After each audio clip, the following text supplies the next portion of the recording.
High cute பொம்மைஸ், எவ்வளோ பெரிய Q பார்த்தீங்களா? இந்த க்யூ எதுக்காக அப்படின்னா ஒரு ரெஸ்டாரண்ட்குள்ளே போகிறதுக்காக தாங்க. அது என்ன அவ்வளோ பெரிய ரெஸ்டாரண்ட்டாக கேட்குறீங்களா? கிடையாது, ஒரு குட்டி ரெஸ்டாரண்ட் தான். இவ்வளோ மெனு இருக்குன்னு போட்டிருக்காங்களே, இந்த மெனுவில் எதுவுமே அங்கே இருக்காது. அது அந்த கடைக்கான மெனுவான்னு கூட எனக்கு தெரியல. இந்த கடைக்கு பார்த்தீங்கன்னா வெப்சைட் கிடையாது, ஃபோன் பண்ணி ஆர்டர் பண்ண முடியாது, எதுவுமே பண்ண முடியாது. நேரில் மட்டும்தான் வந்து வாங்க முடியும்.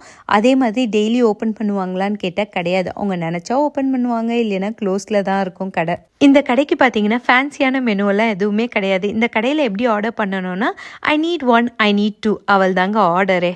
நம்ம ஒன்று வேணும்னு ஆர்டர் பண்ணால் இதெல்லாம் தான் வரும். ஒரு சாலட், 2 பெரிய லெக் பீஸோட ஒரு டப்பா ஃபுல்லாக சிக்கன் கிரேவி, அதே மாதிரி ஒரு ஃப்ளேவர்ட் ரைஸ், அதுக்கு மேலே வந்து ஒரு பெரிய லேம் கெபாப் அண்ட் கிரில் சிக்கன். இது எல்லாமே சேர்த்து $21 தான் அவங்க சார்ஜ் பண்ணுவாங்க. அதாவது கிட்டத்தட்ட $1000 தான் சார்ஜ் பண்ணுவாங்க. காசு மட்டும் இல்லை, டேஸ்ட்டும் இங்கே சூப்பர் தான். இந்த ரெஸ்டாரண்ட் நேம் அஃப்கான்.